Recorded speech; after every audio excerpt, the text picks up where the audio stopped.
Con una gran cantidad de amonestados sin vuelo futbolístico, muy al límite desde lo físico y hasta con jugadores que tienen la camiseta puesta pero la mente en otro lado. River está intentando clasificar a los octavos de final en un grupo que de repente se complicó porque el gran candidato dejó puntos con un modesto Monterrey. Son las 6 de la mañana, estamos en Los Ángeles y yo estoy acá en la playa hablando de River, así que dale, quédate acá.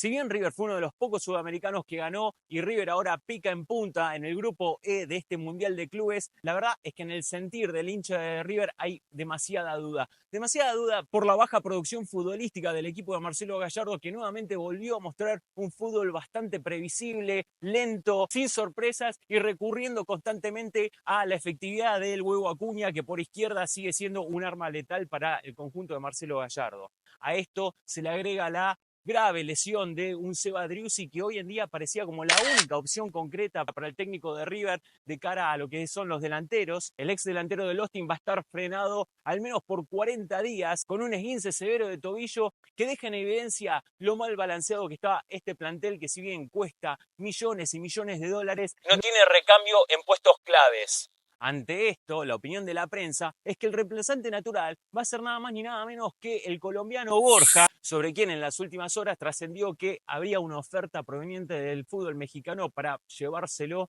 en lo inmediato, ni bien termine el Mundial de Clubes. Para esto hay que aclarar entonces que el club interesado en cuestión, que sería Tigres de México, tiene que pagar una cláusula de rescisión de 4 millones de dólares, lo cual deja el interrogante entonces de si el Colibrí se va a retirar en lo inmediato pagando la cláusula de rescisión o va a terminar negociando como jugador libre despidiéndose del Monumental entonces a fin de año cuando finaliza su contrato. Lo cierto es que a Gallardo esto lo pone en la disyuntiva entonces de si contar con el delantero de Colombia o prescindir de sus servicios para entonces no solamente dejar a alguien enfocado dentro del campo de juego, pero también elegir algún jugador que se adapte más al sistema favorito de Marcelo Gallardo, que es el de tener un 9 que se acople con los volantes ofensivos, que salga del área, no se meta entre los centrales y de esta manera entonces genere un ataque asociado y no donde el 9 sea referencia de área. El gran problema acá es a quién va a poner, porque como ya dijimos, Driussi estando lesionado, las opciones ya no son muchas. Si vos no recurrís a Borja, entonces tenés que llamar a un Tapia que sinceramente no ha sumado minutos en toda la temporada, un jugador debutante como Dadín, que si bien ha encantado al entrenador por las características que ha mostrado en los entrenamientos, es un chico que ni siquiera tiene contrato en River todavía. Por eso uno entiende que de no poner a Borja de titular, el mayor candidato a reemplazar a Driussi sería Zubiabre en la posición de Colidio y moviendo entonces al ex Tigre e Inter hacia la posición de 9, rol que ha cumplido en algunos pasajes del semestre pasado, si bien no es obviamente la posición que más siente Colidio. Pero dentro de este panorama que obviamente refleja cuál es la disyuntiva táctica que tiene Marcelo Gallardo. Después está también el tema de las lesiones, porque hay que decir que no solamente Driussi tuvo que dejar el campo de juego por haberse torcido el tobillo, sino que también Enzo Pérez dejó el partido en el entretiempo con una molestia muscular. Y esto parece que lamentablemente va a seguir siendo una moneda corriente en el plantel de Marcelo Gallardo, porque si bien hay otros jugadores que no reflejaron ningún tipo de lesión, sí los hemos visto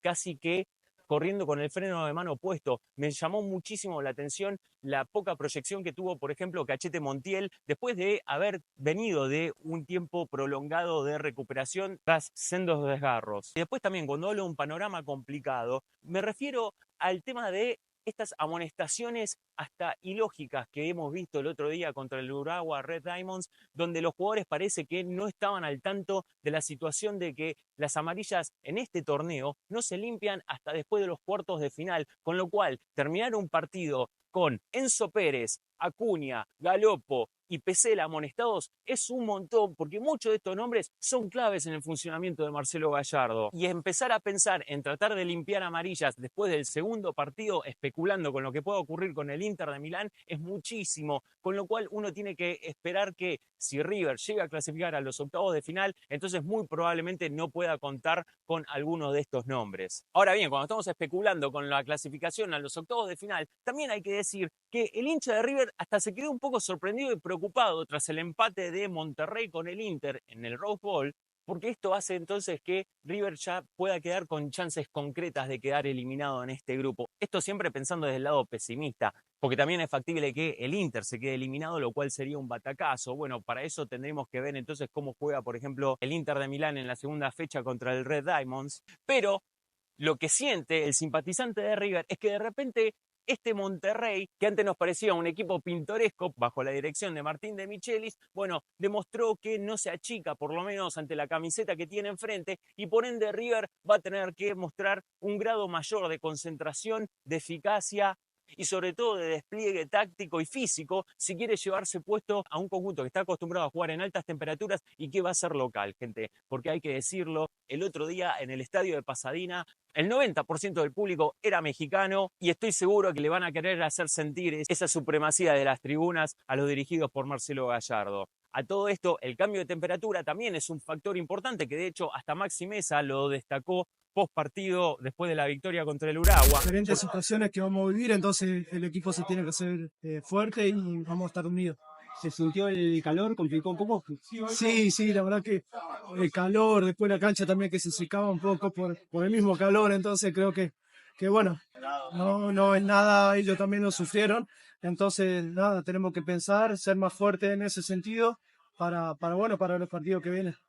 Porque River pasó de jugar con 20 grados de temperatura en Seattle, lo cual es una locura, porque cuando uno miraba el partido por televisión y los veía correr a los de River, parecía que estaban transpirando en el desierto del Sahara, así que no me quiero imaginar lo que va a ser el sábado, pero sí es verdad que para un deportista pasar de una temperatura, digamos, de templada a fresca a otra temperatura más cálida, exigente desde lo climático, sí puede ser un factor importante influir en el rendimiento colectivo del equipo. Es que la diferencia entre esta competencia con la Copa Libertadores es que si bien vos a lo mejor tenés que ir a jugar al norte de Brasil en pleno invierno, donde a lo mejor te encontrás con una temperatura cálida a comparación de Buenos Aires, la Libertadores es una competencia que se extiende a lo largo de todo el año. En cambio, este Mundial de Clubes está enmarcado en 20 días y esto es una competencia en la cual River nunca estuvo acostumbrado a jugar. Por ende, esto es un factor que los jugadores lo tienen en cuenta, también los preparadores físicos y sin ninguna duda el técnico, pero a pesar de que lo entiendan así, después hay que ver cómo llevan todo esto al terreno de la práctica. Ahora bien, si ustedes me preguntan a mí cómo creo yo que está River parado de cara a una posible clasificación a los octavos de final, yo creo que el empate entre el Inter y el Monterrey no le cambia absolutamente la ecuación a River, o al menos no se la debería cambiar. River tiene que salir a ganar el partido contra Monterrey. Esta es la final que River tiene que ganar si realmente quiere aspirar entonces a pasar a la siguiente fase, porque yo ya lo dije en otros momentos, una cosa sería un partido entre River e Inter, con River ya clasificado y otra cosa sería el mismo partido en un contexto donde River necesite los puntos, donde River necesite un resultado determinado. Así que es el sábado. Si River quiere pasar de ronda, los jugadores tienen que entender que tienen que dejar todo en el Rose Bowl, que tienen que llevarse los 3 puntos ante Monterrey y de esta manera entonces llegar al partido contra el conjunto italiano con la expectativa de medirte con un poderoso de Europa, pero al mismo tiempo sabiendo que tenés también la capacidad de poder probar, de poder intentar nuevas cosas y hasta darle descanso a jugadores que tal vez estén al límite desde lo físico, para así entonces enfocarte en el partido posterior y en poder hacer historia con esta camiseta.